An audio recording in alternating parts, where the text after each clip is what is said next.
warahmatullahi wabarakatuh. Selamat berbuka puasa bagi yang menjalankan puasa. Kenyang Gri? Lumayan, tapi kekenyangan.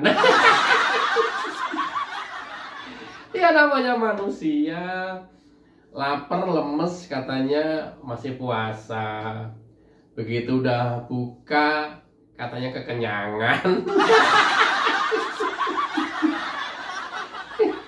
Jadi kayak hasto. Katanya nanti kalau ditahan, ya kalau ditahan KPK, Megawati mau mendatangi KPK. Nggak apa-apa, nanti saya datangin KPK. Maunya apa sih? Begitu sekarang udah ditahan, ternyata Megawati nggak berani datang. Ya. Gini, nggak berani datang apa sibuk? Ya gayanya hasto mah, katanya Megawati sibuk karena dialah seorang negarawan sejati, baik kelas nasional maupun internasional katanya. Ya moncongnya hasto, masa percaya? Moncongnya hasto kan memang seperti itu, ya? Ya. Nah, begitu sekarang ditahan beneran, rupanya Megawati diduga nggak berani datang ke KPK. Karena mungkin atau kemungkinan, ya nggak datang pun akan dipanggil.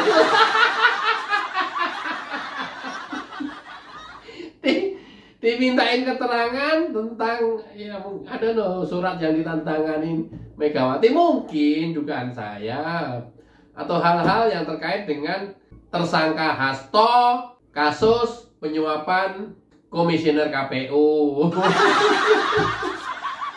Alah, hasto. Seperti apa rekayasa hasto ketika Megawati tidak datang ke KPK sesuai dengan janjinya? Cek it out. Kepada penasihat hukum kami untuk memohon kepada Ibu Megawati Soekarno Putri untuk tidak perlu menjenguk saya karena saya dalam keadaan sehat, bahkan semangat.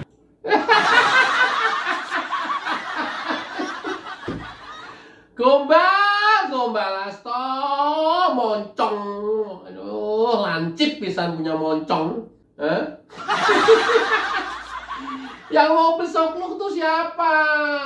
Megawati emang berani datang ke KPK sesuai yang mau diomongin? Nggak berani. Kayak berani aja, ya. Ini gini ya, teman-teman ya. Cara bacanya adalah, ini cara bacanya mimiknya hasto ini. Karena koar-koarnya Megawati, moncongnya Megawati, dia sesumbar. Nanti kalau hasto ditahan, ditetapkan menjadi tersangka, dia akan datangi KPK. Faktanya, kepek. Dan ini banyak netizen yang mempertanyakan keberanian Megawati mendatangi KPK untuk menjemput dan membebaskan hasto. Nah, karena udah omongannya yang terlanjur mengumbar nafsu kesombongan, itu nan sombong itu. Kemudian faktanya tidak berani mendatangi KPK. Kemudian ada desakan dari banyak netizen maupun media mainstream lainnya. Ini adalah cara hasto memframing kondisi yang tadi saya sampaikan di depan. Apa itu? Ya, sampai saya udah berpesan kepada pengacara untuk disampaikan kepada Ibu Megawati tidak usah besuk atau mendatangi saya karena saya dalam keadaan baik-baik saja. Ini adalah kondisi yang sengaja diciptakan oleh hasto untuk mengeliminir kesombongan Megawati di awal karena belakangan tidak berani datang ke KPK. Kemudian hari ini banyak desakan dari masyarakat dan tantangan kepada masyarakat. Mana Megawati? Sombongnya setinggi langit, datang juga enggak. Nah, cara hasto mengeliminir itu adalah, saya udah berpesan kepada pengacara, tolong sampaikan ke Ibu Mega, nggak usah datang ke KPK. Ya nggak berani. Lu nggak ngomong begitu juga nggak bakalan datang ke KPK. Itu loh cara baca omongan hasto. Hati-hati ya, hati-hati. Karena moncong hasto ini udah sulit dipercaya dan selalu menyesatkan Jadi hati-hati. Itu cara bacanya seperti itu. Tujuannya ke sana supaya ya mengeliminir kesombongan Megawati tadi dan mengeliminir desakan masyarakat. Nah, nanti akan beralasan bahwa loh, saya memang nggak mau kok dibesuk sama Mega. Saya memang nggak mau kok Ibu Mega datang ke KPK. Kan itu nanti begitu pada akhirnya. Jadi udah kebaca. Moncong kamu udah kebaca toh. Lu mau ngomong apa juga udah gampang kebaca. Ya. Di saat Hasto dan Mega hanya sibuk fokus pada kasusnya di KPK, DPP, KPK, DPP, KPK, KPK, DPP, DPP, KPK, Rumah Megawati, DPP, KPK. Sibuk di lingkaran circle itu saja. Sementara tokoh bangsa yang lain seperti Pak SBY, Pak Jokowi, Pak Prabowo sibuk membuat strategi untuk kemajuan bangsa dan negara ini. Ya.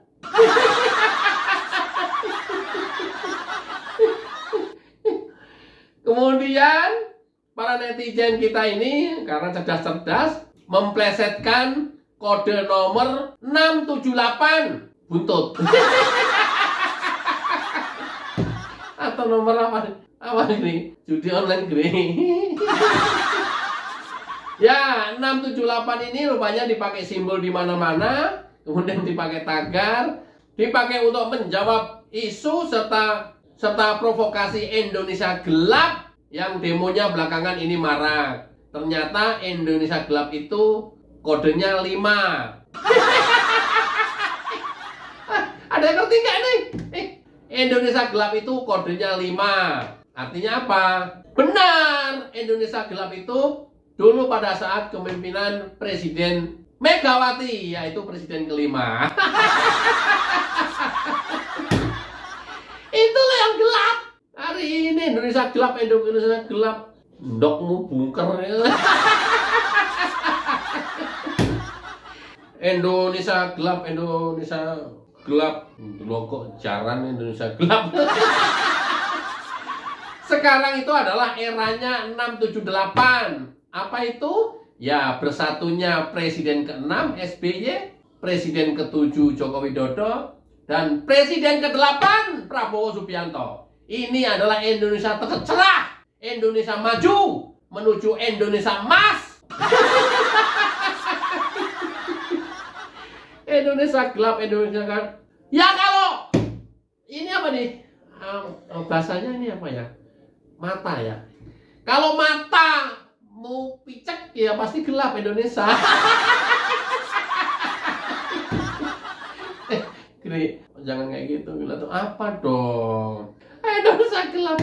Dasmu Indonesia gelap. Indonesia cerah begini kok Indonesia gelap. Ya, dari mana Indonesia gelap? Delmu bodong. Ya benar. Di era Presiden kelima lah Indonesia itu gelap. Kenapa? Karena pada masa itu ya praktis tidak ada kemajuan yang sangat berarti, apalagi pembangunan. Amsong sama sekali. Nah ini ya 678 di eranya Presiden ke-6 10 tahun menjabat, Presiden ke-7 10 tahun menjabat, dan Presiden ke-8 insya Allah 10 tahun menjabat. Indonesia cerah, Indonesia maju, dan Indonesia menuju Indonesia emas. Apanya yang gelap, Cok?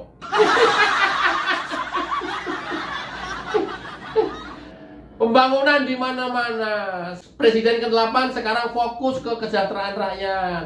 Presiden ke-7 kemarin fokus ke pembangunan infrastruktur, menyiapkan fondasinya. Ya, kolaborasi antara Presiden ke-6, 7, dan 8. Dan ini kemudian hari ini kelihatan bersatu terus di setiap momen. Ini kok Indonesia makin cerah. Untung yang Presiden ke-5 tidak pernah ikut. Dan dia seorang diri. I don't know. Kok bisa disebut negarawan tuh dari mana ya? Dari apa? Mengawal konstitusi? Enggak tuh. Mengobrak-abrik konstitusi tuh. Bersih dari korupsi, melawan korupsi? Enggak juga tuh. partainya terkorup di antara partai yang lain tuh.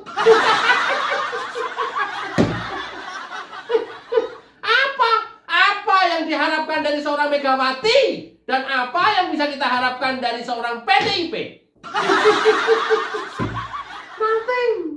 Nothing. Aduh, terkecuali ya kekacauan demo-demo yang terus menerus. Dianggap semuanya jelek, dianggap semuanya curang ketika itu tidak menguntungkan dirinya. Dianggap baik, dianggap bagus ketika itu menguntungkan dirinya. Luar biasa kan? Fatsum politiknya luar biasa kan? Ajarannya luar biasa kan? Kenapa presiden kelima adalah gelap? Karena era Megawati lah yang aset BUMN, aset negara dijual Indosat. Yang kekayaan Indonesia dijual murah, blok tangguh. Yang penghutang para pengemplang BLBI dianggap lunas, BLBI. Lantas apa yang bisa diharapkan seorang Megawati? Apa? Lu pikir Indonesia terang? Gelap waktu itu. Dan sekarang ada Megawati tambah gelap. Kalau kalian bilang gelap hari ini itu Megawati.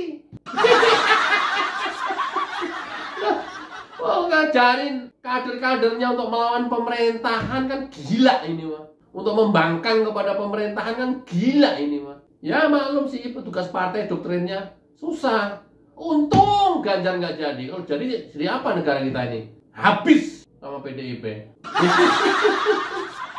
Nah, kalau sudah seperti ini kondisinya, sekarang lagi marak adili Megawati. Bukan lagi adilin Jokowi, salah kalian. Yang mencetuskan adilin Jokowi itu siapa? Ya mereka yang kaum 16%. Sebagian 24%, tapi yang terbanyak dari kaum 16%. Harusnya yang 16% itu yang diadili. Bosnya. Kan selalu begitu saya bilang. Ya, TSM, padahal dia sendiri yang TSM. Curang, padahal dia sendiri yang curang. Otoriter memperkosa demokrasi, pengen berkuasa terus seumur hidup, padahal dia sendiri yang. Tapi ngatain Jokowi. Dinasti, padahal dia sendiri yang dinasti. Tapi ngatain orang lain dinasti. Gelap, dulu dia yang gelap, sekarang ngatain gelap.